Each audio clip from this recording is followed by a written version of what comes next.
Sejam todos bem-vindos. Meu nome é Emerson, estamos aqui no Centro Espírita Apóstolos do Bem, na cidade de Indaiatuba, São Paulo, para darmos continuidade ao trabalho das palestras virtuais. E antes de iniciarmos o nosso tema de hoje, vamos convidar a todos para a nossa prece inicial, onde vamos, neste momento, elevando o nosso pensamento até Deus nosso Pai e agradecer por tudo de bom que Ele nos concede a cada dia, por mais esta oportunidade de aqui estarmos para aprendermos um pouquinho mais a respeito das Suas leis. Agradecer a espiritualidade amiga, que aqui também se faz presente, nos dando a sustentação, a inspiração para os trabalhos de hoje, e que a paz e o amor de nosso querido Mestre Jesus possa estar presente entre nós e em nossos corações, agora e sempre. O tema de hoje é o livre-arbítrio e as doenças. E o que vem a ser o livre-arbítrio? Eu gosto muito de uma definição que Martins Peralva nos dá nesse livro, Estudando o Evangelho, pela Federação Espírita Brasileira, onde ele nos fala que o livre-arbítrio é a faculdade que permite ao homem edificar conscientemente o seu próprio destino, possibilitando-lhe a escolha na sua trajetória ascensional do caminho que ele deseja. Então, fica aqui bem definido o que vem a ser o livre-arbítrio. E no Livro dos Espíritos, nós vamos encontrar nas questões 135 e 135A, Allan Kardec, através dos benfeitores espirituais, nos ensinar que o ser humano ele é formado de três partes essenciais. O corpo físico, que é o instrumento que o espírito vai utilizar para se manifestar no mundo material. O espírito, que é o ser inteligente. E existe um princípio intermediário entre o espírito e o corpo físico, que Allan Kardec vai denominar como sendo o perispírito. Uma estrutura bastante importante que apresenta muitas funções e que vai acompanhar o espírito na sua trajetória evolutiva. E esse perispírito também, ele não é uma estrutura que é conhecida de agora, mas sim, desde a antiguidade, pelos povos da Índia, como Mano, Maia, Coxa, como o povo do Egito, através onde eles denominavam que esse perispírito eles denominavam como Ka, também pelo budismo como Kamarupa, na Grécia eles o denominavam de Eidolon. Paulo de Tarso o chamou de corpo espiritual, o espírito de André Luiz, nas obras psicografadas por Chico Xavier, de psicossoma. E os modernos investigadores o denominam de modelo organizador biológico. Mas ele vai apresentar várias outras denominações através dos tempos. Mas nós vamos ver então que esse perispírito ou corpo espiritual, ele é muito importante nesse processo de evolução do espírito. Então nós vamos entender, quando nós dizemos que a alma tem dois invólucros, quando nós nos referimos à alma, nós queremos dizer o espírito encarnado. Então a alma nossa ela vai ter dois invólucros, que vai ser esse perispírito e o corpo físico. Esse perispírito, então, ele vai pré-existir, ou seja, ele existia antes do espírito reencarnar e vai sobreviver também à morte do corpo físico. Esse perispírito ainda, ele vai ser formado por trilhões de unidades unicelulares, que são também saturadas de vitalidade compondo tecidos de matéria bastante sutil, rarefeita, leve e plástica, que foge aos nossos sentidos mais grosseiros. Esse perispírito ainda, nós vamos ver que ele vai possuir centros de forças, conhecidos como também chakras, que vão sustentar a energia desses diversos sistemas existentes no nosso corpo físico, possibilitando então o equilíbrio, a harmonia, a nossa saúde. O perispírito ainda, ele vai manter também todos os registros históricos da vida do espírito imortal, funcionando como uma espécie de arquivo. Por isso, ele vai variar de espírito para espírito, de alma para alma, servindo de instrumento da justiça divina. O perispírito ainda, em função do grau de evolução global conquistado pelo espírito, ele é diferente em densidade, ele vai ser diferente em leveza, em plasticidade, em sutileza, em vitalidade e também em possibilidades. Ele vai, como eu já falei, se aperfeiçoar e evoluir com os méritos e o aprimoramento também do espírito. Ainda o perispírito, ele vai registrar em si próprio todas as causas boas ou más, praticadas também por nós, pelo espírito, bem como também os seus efeitos.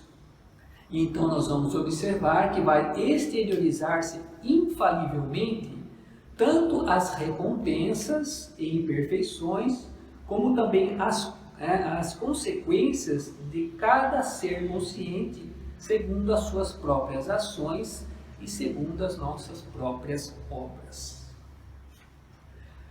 Fazendo então esse breve relato, estudo sobre o perispírito, que na verdade é muito mais profundo e que demandaria talvez até mesmo um seminário a respeito apenas desse tema, nós vamos ver que a hereditariedade, porque diante de tudo isso, muitas pessoas podem dizer, mas como fica então a questão da hereditariedade?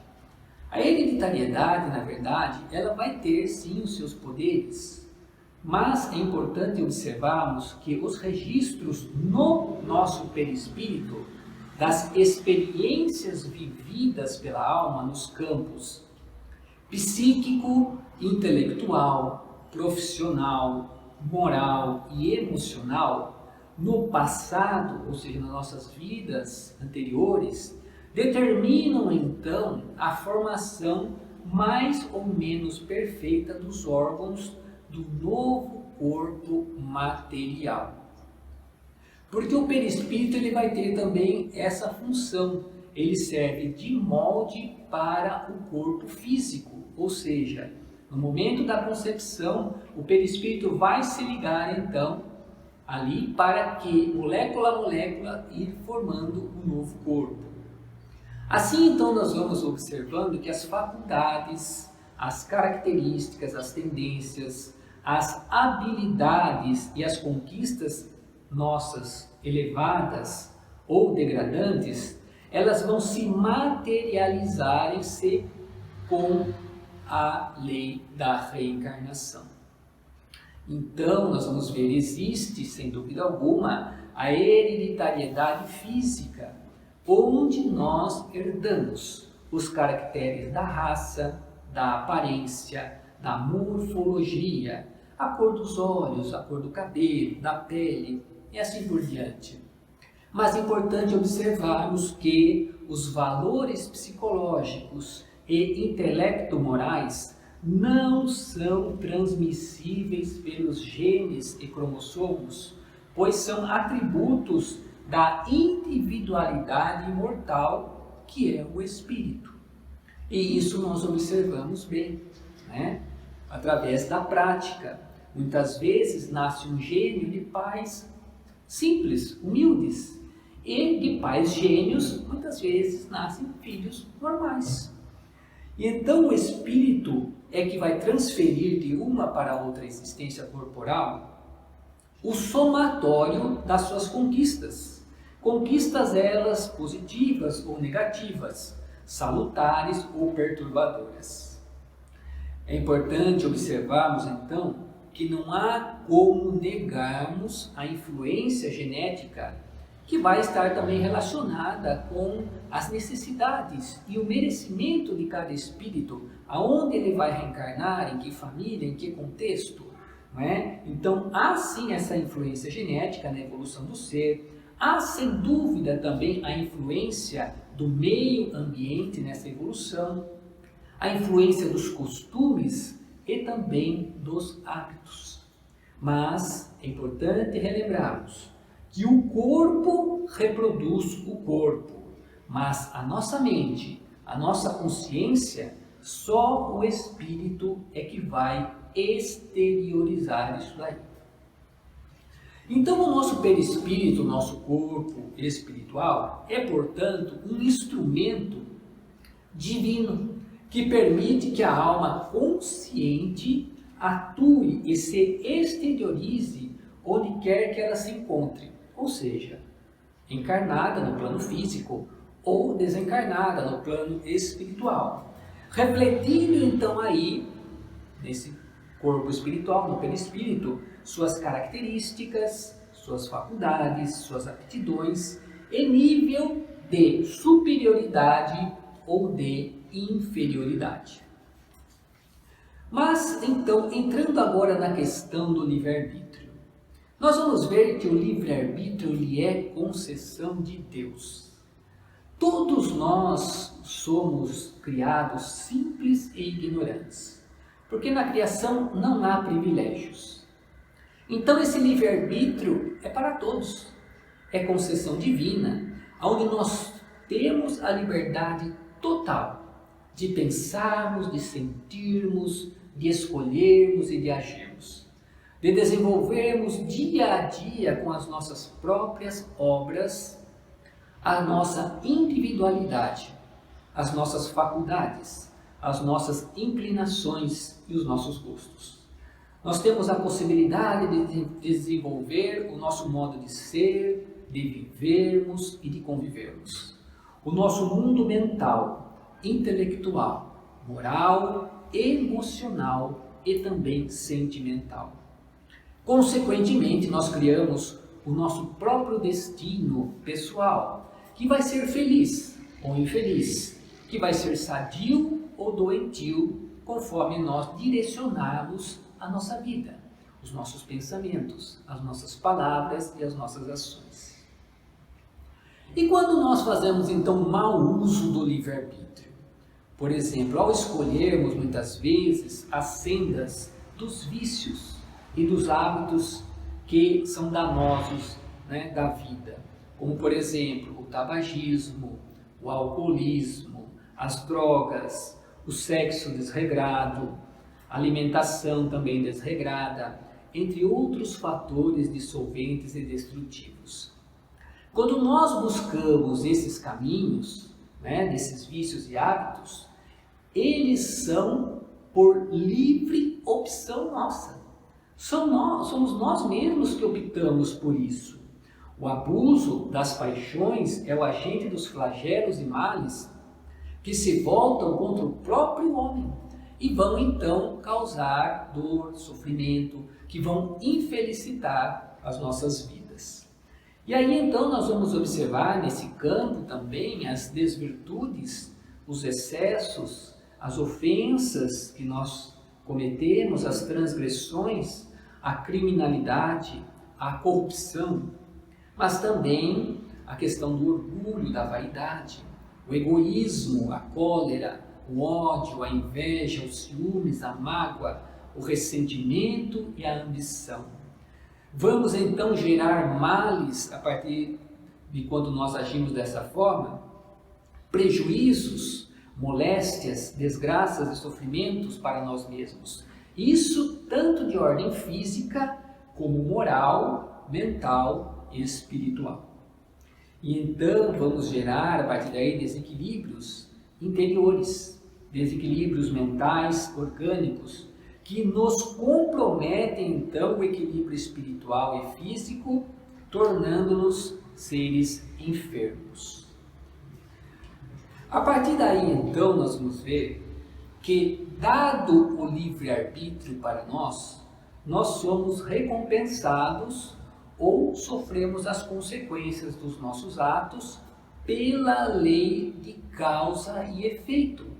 Ou seja, recebemos com justiça as lições e as consequências naturais de cada pensamento que nós temos. Porque o pensamento é energia. De cada sentimento que nós vamos apresentar, de cada palavra, de cada ato. E diante então dessa nossa realidade, que com a doutrina espírita nós vamos compreendendo cada vez mais, nós conseguimos então ampliar a nossa consciência. Nós vamos ampliar a nossa compreensão, a nossa experiência, a nossa responsabilidade, mas também a nossa liberdade.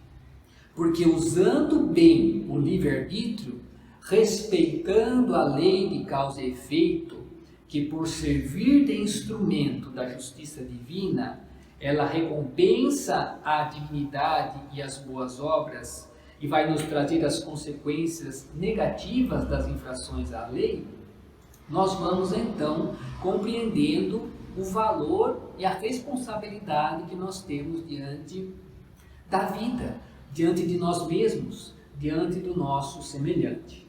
Assim, o nosso destino está sempre em nossas obras.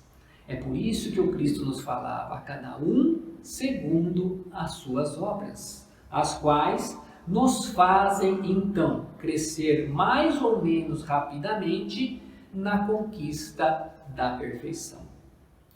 Mas nós vamos observar, diante de todo esse mecanismo então que rege a vida, que muitas doenças que surgiram em decorrência do uso incorreto do nosso livre-arbítrio, elas só saram com a nossa reeducação.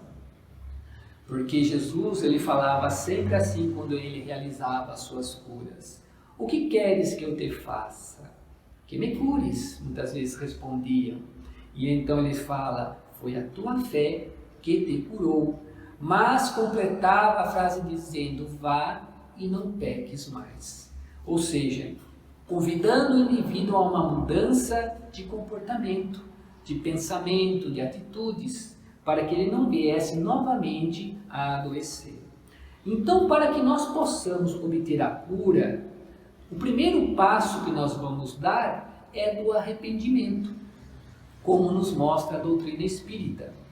A partir do arrependimento, então, vem o processo da reparação, que muitas vezes se processa pela expiação, pelo resgate daquilo que cometemos.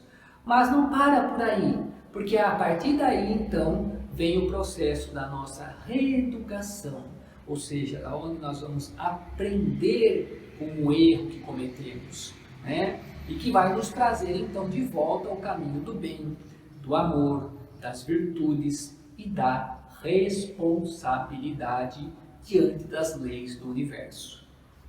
Mas nós vamos ver, então, diante disso, que o mal é sempre uma opção pessoal. Nós vamos percebendo, o mal vai ser sempre uma opção pessoal. Nunca nos será dado a missão de fatalmente praticarmos o mal. O mal, na verdade, é a ausência do bem, porque todos nós estamos destinados à felicidade, à perfeição que nos cabe como espíritos imortais que somos. Mas nós vamos ver então que o livre-arbítrio e responsabilidade devem sempre andar juntos. E então nós recebemos pela justiça divina os méritos e as recompensas ou as consequências dos nossos atos infelizes, pelo que fizemos, e que são proporcionais à grandeza das obras ou à gravidade das nossas faltas. Desenvolvemos então, a partir daí, quando nós vamos compreendendo essa condição, o nosso senso de responsabilidade diante da vida. Que quanto mais ele vai se ampliando, mais liberdade garante ao nosso espírito. E isso que é maravilhoso. Vejamos bem, quanto mais nós vamos entendendo as leis de Deus, mais responsabilidades temos. E quanto mais nós agirmos no bem, mais liberdade isso vai nos garantindo para alçarmos voos mais altos, a planos mais evoluídos, mais elevados. E então nós vamos ver ainda que o livre-arbítrio tem que estar pautado na lei do amor. Não há como negarmos isso. No bem e nas virtudes, porque só assim nós vamos gerar saúde e felicidade para nós. Assim, evitamos os desequilíbrios emocionais, as doenças orgânicas e sofrimentos que decorrem invariavelmente das atitudes contrárias que nós vamos ter com relação às leis de Deus. Além disso, também há um outro fator muito importante. Agindo dessa forma, nós não retardamos a nossa evolução espiritual. Ou seja, nós não perdemos tempo para ter que reparar, para ter que expiar os erros passados que poderiam ser evitados, nos dando, olha aí, mais ampla liberdade para seguirmos adiante rumo à perfeição. E então, nós vamos concluindo e vendo que o bom uso do livre-arbítrio vai sempre elevar o nosso espírito imortal. Porque, sem dúvida alguma, o amor é o antídoto mais eficaz contra quaisquer males. Porque a lei do amor, o amor, ele vai agir nas causas e vai alterar as manifestações, mudando então a estrutura dos conteúdos negativos quando estes se exteriorizam. Porque somente o amor é capaz de instaurar em nós a paz e irradiar então a confiança, promovendo a não violência e estabelecendo assim a fraternidade que nos une e solidariza uns aos outros, anulando então as distâncias e as suspeitas. E então, observando os dias de hoje, nós vamos ver como nós estamos carentes da lei do amor, principalmente de colocá-las em prática em nossas vidas. E finalizando, Martins Peralva, no livro Estudando o Evangelho, ele faz uma comparação muito bacana do livre-arbítrio com a natureza. Ele diz assim, o livre-arbítrio do homem não evoluído é como um espelho que o lodo, a lana das imperfeições, desnatura por algum tempo. Porém, o livre-arbítrio do homem de evolução mediana, de evolução média, é como uma madrugada que espera os primeiros raios do sol. E o livre-arbítrio do homem já mais evoluído do que daquele que se libertou já da ignorância é como a face tranquila de um lago, onde se refletem no esplendor da sua radiosidade os luminosos raios do astro-rei. E assim, então, companheiros, nós convidamos a todos, agradecemos para que possamos, mais uma vez, elevar o nosso pensamento até o Criador e agradecê-lo agora pelo dom da vida e por todas as oportunidades que Ele nos concede a cada dia para o nosso crescimento e a nossa evolução. Agradecendo ao nosso querido Mestre Jesus por tudo que Ele representa em nossas vidas, conscientes de que Ele estará sempre a iluminar os nossos caminhos, desde que nós estejamos também com Ele. e que Ele estará nos esperando de braços abertos um dia, quando passarmos pelos vales das sombras, quando vencermos as sombras interiores que ainda há dentro de cada um de nós, conquistando então a condição de espíritos puros. Agradecemos também a toda a espiritualidade que aqui se faz presente, desses amigos abnegados que nos acompanham, a todos os trabalhadores desta casa, a todos os trabalhos que aqui são realizados. E assim nós queremos pedir por todos aqueles, neste momento, que se encontram necessitados, sejam eles encarnados ou desencarnados, em todas as partes do nosso planeta Terra, essa escola abençoada em que nos encontramos, em processo de aprendizado e evolução. Que a nossa prece possa chegar a todos eles, trazendo-lhes o conforto, a coragem, a paz, a esperança, a força, para que possamos encontrar os melhores caminhos e as soluções para os problemas que nos afligem a alma. E assim então, agradecido que somos, queremos dizer: Pai nosso, que estais nos céus, santificado seja o vosso nome. Venha a nós o vosso reino, e seja feita a vossa vontade, assim na terra como nos céus. O pão nosso de cada dia dá-nos hoje sempre, Senhor. Perdoai as nossas dívidas, assim como nós perdoamos aos nossos devedores. E não nos deixe cairmos em tentações, mas livrai-nos de todo o mal. Que assim seja. Muito obrigado, Senhor.